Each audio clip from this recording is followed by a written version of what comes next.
Due to the graphic nature of this program, viewer discretion is advised.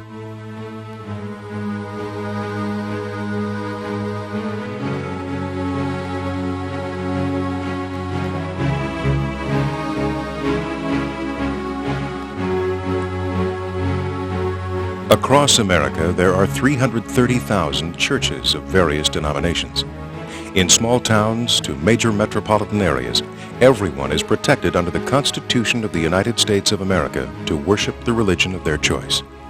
If one wishes to worship Satan or to start a church that worships Satan, that person and church would be protected under the Constitution. In fact, there are many satanic churches in America today. Some may be in your own neighborhood. But because many operate underground, you may not even know they exist. With their constitutional rights guaranteed, why would they choose to operate in secrecy? With the apparent surge in cults and satanic activity, American Expose went undercover to ritual locations in Virginia, in temples in San Francisco, and into the minds of ex-cult members, most of whom still hide from the very cults they were once involved with. From reports of sacrificed animals, missing children, and chilling murders, repeatedly from human sacrifice to the victims of ritual abuse, who for the first time have come forward to tell their stories of abuse, Satanism, and sacrificial murder. That part of us that had the rage and strength and the anger that could take that knife and stop screaming. And of course afterwards then, they turn it back on you. Now it's your fault. You killed him. If you ever tell, you'll go to prison because you've murdered a person.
Satanism is an anti-religion, developed in reaction to and as an opposition to Christianity. Mirror image, the dark side of Christianity. And it shares the same history, mythology, and view as Christianity. Satanists regard Satan as equal in power to the Christian god Yahweh, and base much of their mythology on Milton's Paradise Lost, where Satan was the loser in a civil war fought in heaven before the creation. Satanists believe that Yahweh was not necessarily the more noble of the antagonists, merely the winner, and disaffected by Christianity that chose to side with its opponent, reversing all Christian rites and symbols, especially those of Catholicism.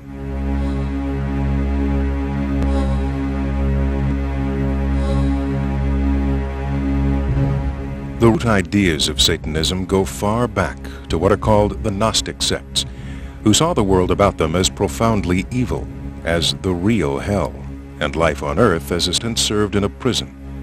They took direction from the New Testament that the God of this world was indeed the devil. In the story of the temptation of the wilderness from Matthew 4, the devil offers Jesus all the kingdoms of the world and the glory of them, implying that the gift is his to make.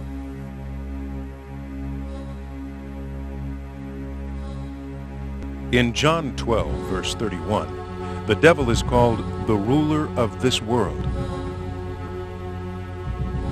And in 2 Corinthians 4, verse 4, Paul says that the devil who rules this world has blinded the minds of those who do not believe. Some Gnostics attacked Jesus as the evil son, the evil father, and glorified Judas Iscariot for betraying him, and further believed the 10 Commandments and other moral rules were intended to keep men in subjugation.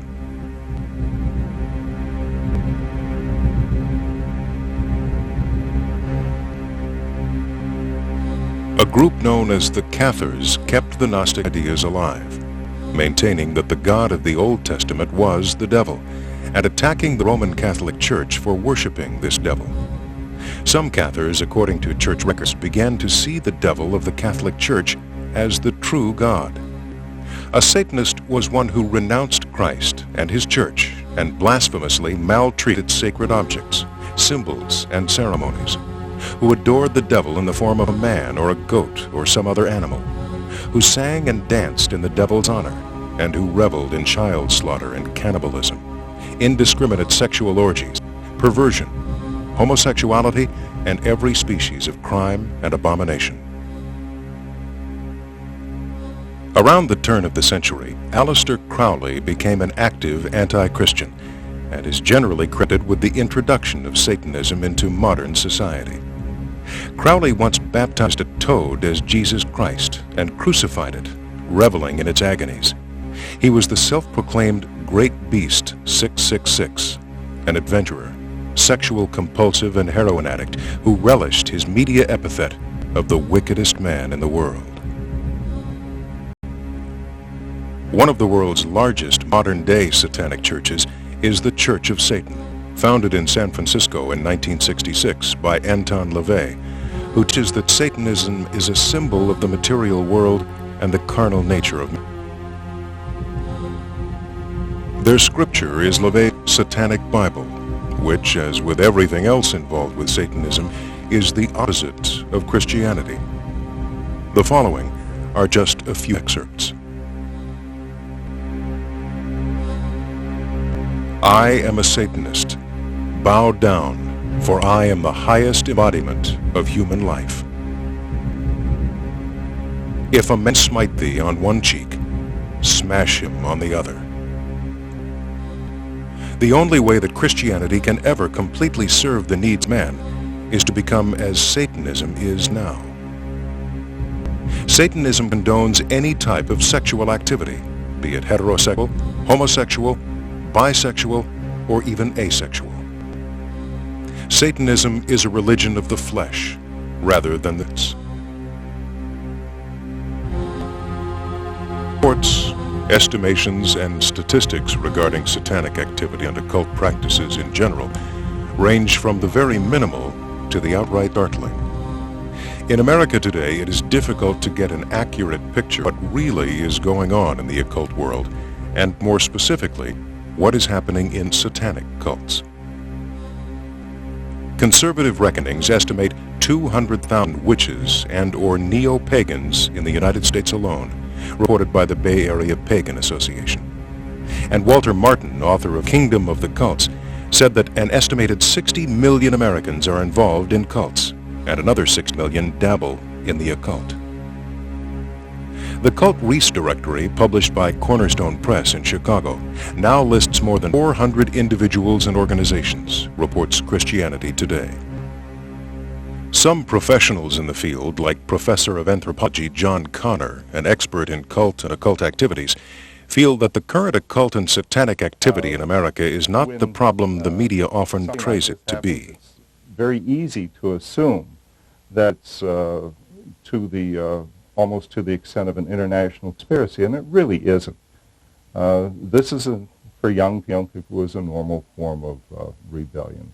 There are some, of course there will be, and out of a population of 250 million, it would be surprising if there weren't some groups that were doing this rather seriously. But by and large, I think a lot of it is just simply overblown, and people get very, very excited about something that is a little bit more than play acting.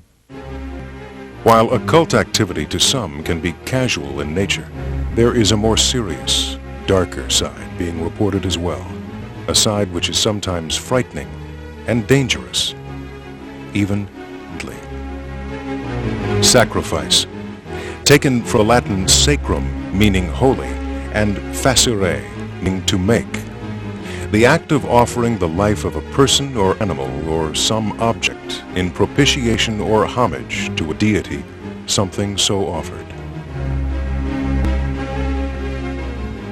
Eric Pryor, former high priest in Francisco's New Earth Temple and self-proclaimed ex-Satanist leader, involved extensively in various levels of occult practice for almost 2 decades. Now a born-again Christian, his time exposing and recounting the experiences, often bizarre evil, that he encountered and even initiated while on the dark side. Human sacrifices are usually done by third world country orders such as Macumba and Voodoo, or Voodooan orders. They are done by classical Satanists as well. One of the reasons why sacrifice was first used by the classic European Satanists was as a bastardization of all that was held sacred by the church at the time, hence the virgin sacrifice, hence the sacrifice of the infant, which of course was a representation of the infant Jesus being sacrificed. The spilling of virgin blood, of course, is another reason that they do sacrifices. They would fill the chalice of this virgin blood and actually pass it around. It's all to make a mockery of that which the church holds sacred. Now, there are other types of human sacrifices. There are sacrifices of appeasement to appease the gods or God. There are human sacrifices that are done for the purpose of taking on the properties of that particular individual. More life force. It's believed by many occultists that the life force is in the blood. So if the blood is consumed, you consume the life force of that person. Now, if you're consuming the blood of who has a whole life ahead of themselves, of course you're consuming a lot of life force there. You're consuming something that's new.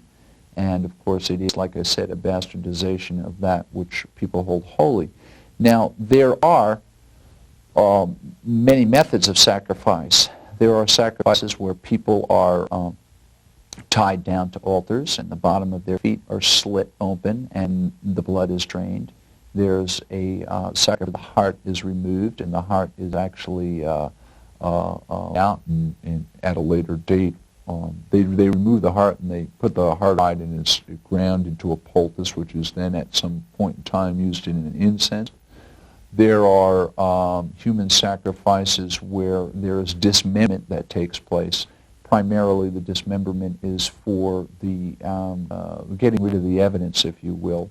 So the occultists will dismember bodies and bury parts all over the place. Bodies are sometimes sacrificed not only for the taking on of that person's spiritual force, but also to harvest bone. Bone it's not uncommon to use bone in handles. It's not uncommon to use bone in various different incenses. It's not uncommon to use body parts in various different folk, how shall we say, folk magic rites. Many of the satanic sacrifices are primarily animal sacrifices. Occultists are very smart, knowing that it is very hard to get rid of a human body, or any carcass for that matter. Animal sacrifice is preferred. Well, human sacrifice is preferred by many orders, but let's just say animal sacrifice is what is used more often. There's very few ordinances with reference to that. And so, for instance, I hacked a horse's head off in Modena, New York. It took me a great deal of time to do it. What was I trying to do? I was trying to harvest the strength and speed of that animal. Now, mind you, when I was doing this, I was also drinking psilocybin tea at the time, clad only in the sky-clad, nude, out in the middle of a ranch in upstate. And I painted myself from head to toe with the blood of this animal and went on this very bizarre psilocybin trip. When you get involved with sacrifice, it really does do something to you. There is a bloodlust that does develop.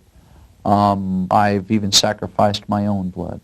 I still bear to this day scars that actually took a dagger like you see here, a ceremonial dagger like this, and actually as far as I could go, and just split my arm wide open and shared the blood with covers, where I mixed various different bodily fluids in it, as well as hallucinogenics, and shared it as a sacrament.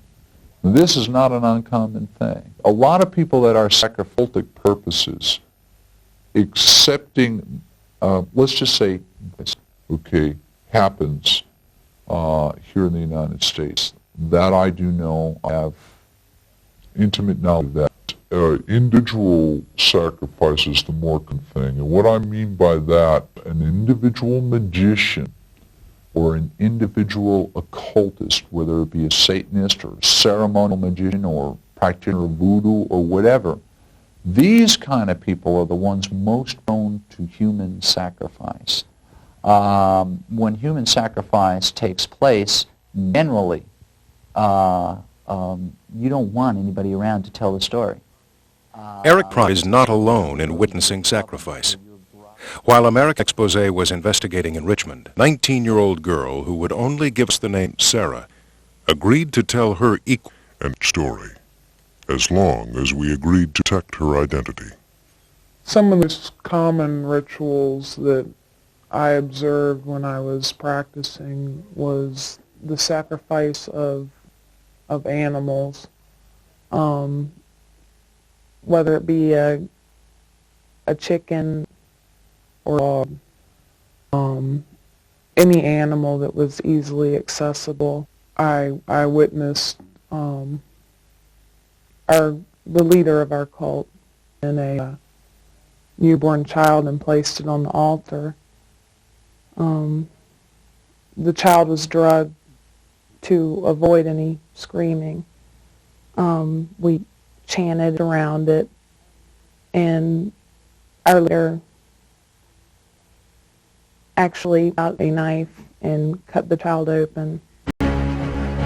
Sarah gave the alleged ritual location as Bell Island, an abandoned pump house in the center of the James River in Richmond, Virginia.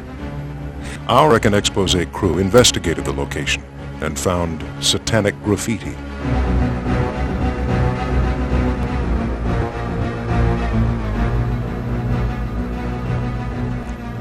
A cross, and a few spots where fires had been lit, but there was no indication of human or even animal sacrifice.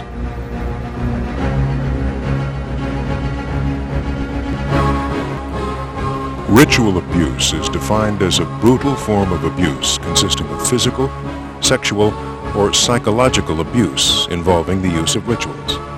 Though it is not always satanic, most survivors, like Mary Clausen, state that they were abused as a part of satanic worship. I viewed was about 18 months old from my real father, and sexual abuse happened through the people that were caring for us while my mother worked or played around. She was very dysfunctional herself. There was a year of satanic occultic activity, severe abuse for the year, a lot of ritual. I saw perhaps 9 people murdered and had to take part of it. There was a lot of heavy-duty programming, mind control. And the way we survived it to start off with, you create other parts of ourselves. When we developed MPD, multiple personality disorder. When apart, I guess it was just time for us to start dealing with issues. I entered therapy and within the hospital in unit because I was extremely suicidal. And that's when I met the other parts of myself. I've been in therapy for years now. There are 70 known altars, and we have been doing fusions. So eventually one day we'll all be 1%. Many sexual abuse survivors claim that they have been programmed by their former cult and that sound, sights, and smells still bring back cult feelings. And there were certain pictures that had hidden pictures in them. There were certain sounds and phrases that they repeat. And it would click into the old programming. To forget, to follow them, to be with them, to just always come to my mind. They had a man that they were teaching a lesson for trying to teach us the same. If you ever tell, this is what will happen to you. And we had to skinned his legs and then started on his arms. And remember hearing him screaming, and they kept telling us that he's hurt in pain and only you can stop the pain. If you hurt, then it's all your fault that he's in pain. And a knife was put in our hand, and there was a snapping, and that's when Jackie was born. That part of us that took over, that had the rage and the strength and the anger that could take that knife and stop you screaming. And of course after then, they turn it back on you. Now it's your fault. You killed him. If you ever tell, you'll go to prison because you murdered the person. Other survivors, like one lady we will call T.S., are undergoing therapy to cope with the damage caused by ritual abuse. She has drawn to help detail the graphic and horrifying events that happened to her between the ages of 2 and 6. And causing me to feel guilty about the place, to feel like it was my fault.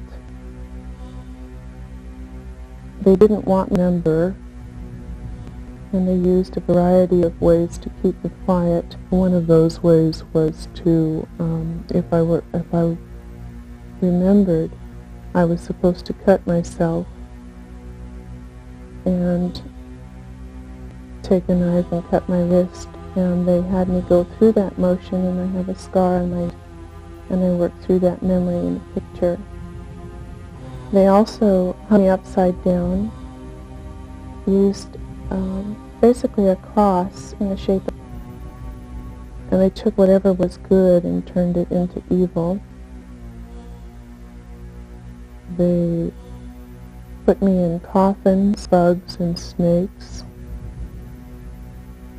and then to destroy anything related to Christ or Christianity or a belief in God, they used a type of communion.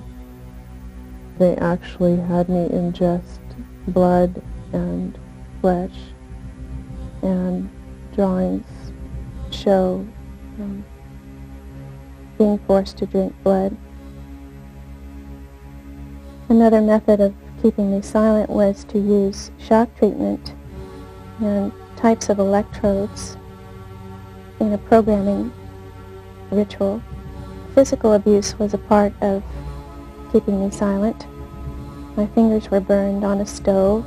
I was forced to watch pets killed and put in an oven, and I was told that if I talked, the same thing would happen to me.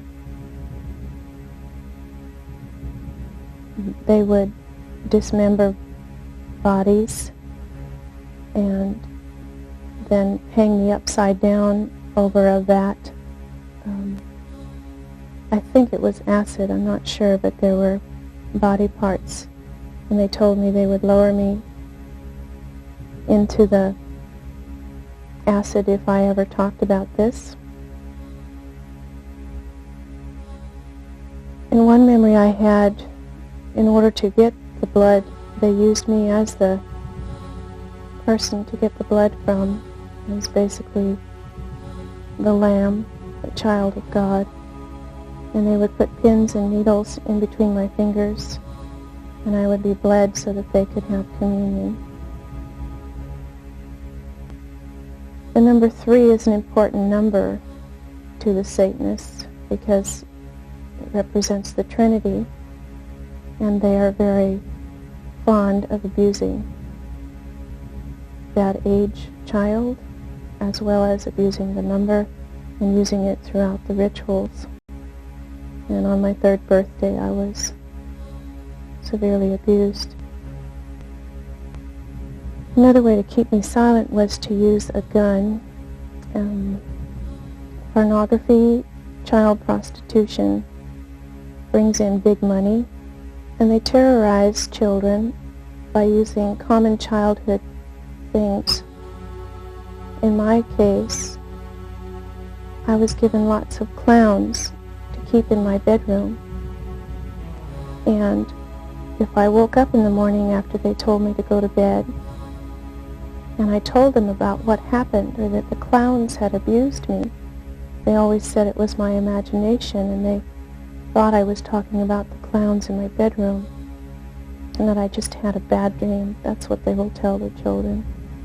When in fact I have recovered memories of being abused with them wearing clown masks.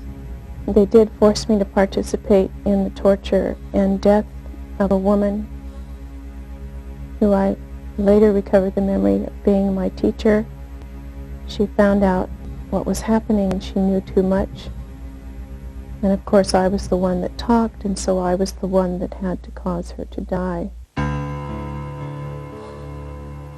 As children are in most cases the victims of Satan worship, and animal or human sacrifice is so unbelievable, the credibility of the victim is such that prosecution is very difficult and sometimes impossible.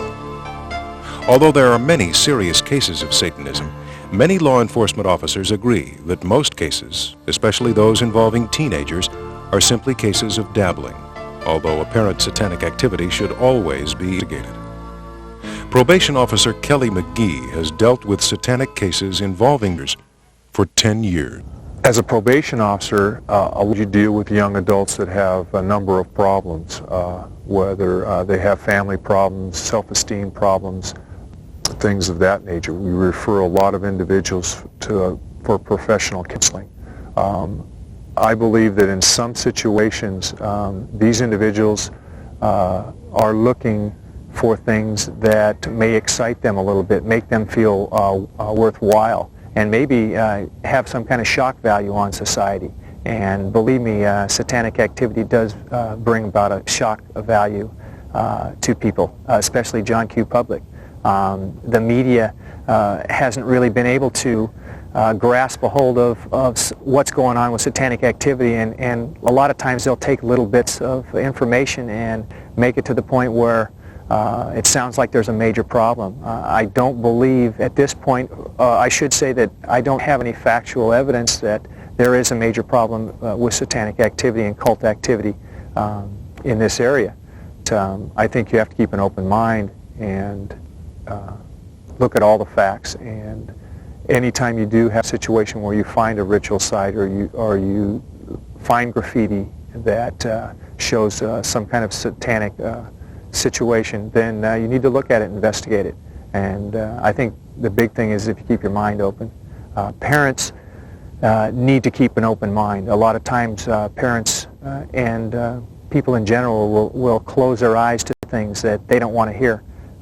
If you keep an open mind and try to know your kids and learn what your kids are all about, I think that'll be a big step into understanding what's going on, and then being able to identify any problems that may arise or situations that you might see that you might need to look for help and not keep a closed mind.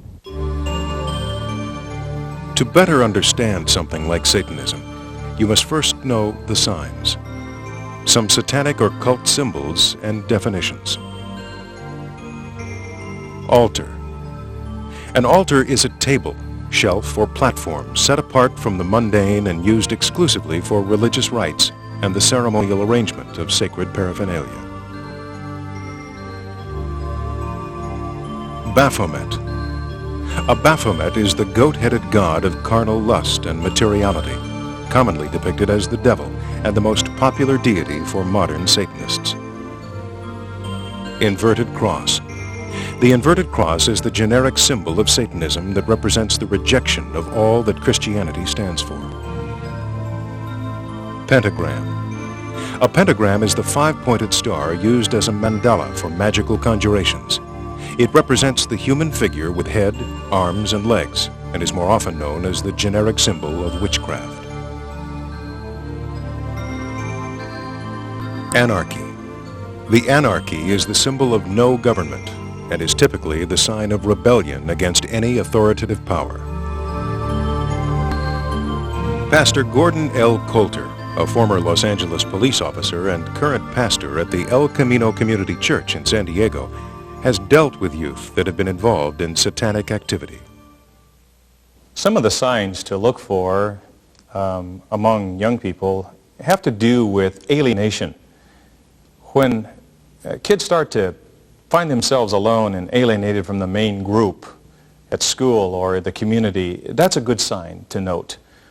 Another is, and it goes right along with that, behavioral signs of some contrast, where they were once maybe a pretty happy person, kind of becoming sad. And looking at the dark sides of things, I noted at the last county fair here in San Diego County, there was a lot of artwork of Satanism and demonic things and goat's heads. And those are the kinds of things that I would want to observe, and everyone's aware of that being a theme somewhat in some of the art classes and some of the graffiti and some of the expression among young men and women today. Another thing is the grades start to fall down and the interest in school is less than it ought to be. They start to cut classes and start to hang out with other kids, maybe even away from the campus. And so there are those kinds of social signs. Their friends change. They become more like a group that is different from the ones that you might prefer as parents or you kids might have once been friends with. And the music. The music starts to have a dark lyric, starts to have a message of suicide and gore and worshiping the devil himself. It's not a question of rock and roll or not rock and roll. I think that's going to be here as long as there are young people. But it really is the text of the music. Read it and know it and understand it and decide whether you want that for yourself or for your family.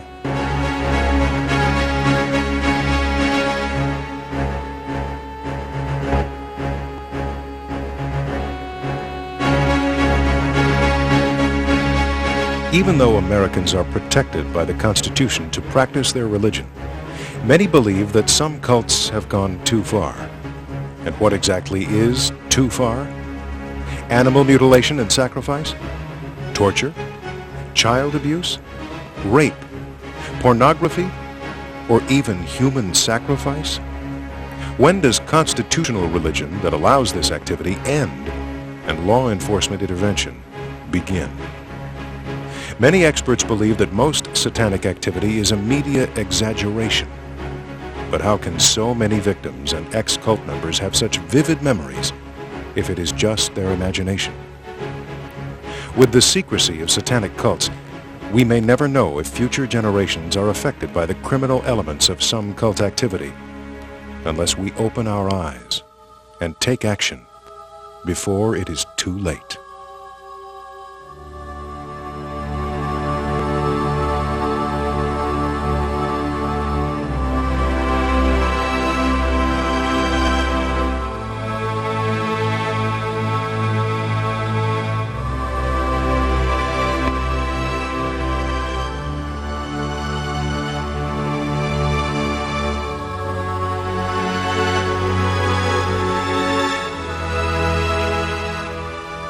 Birds and babies go away, mustn't tell, mustn't say.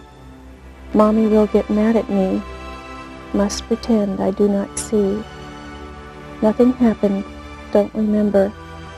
Helter-skelter, now dismember. Witches chant and babies burn. Mustn't talk, it will be my turn. Letters, comments, and story ideas write to American Expose, 5221 North O'Connor Boulevard, Suite 1000, Irving, Texas, 75039, or fax us at 214-401-2344.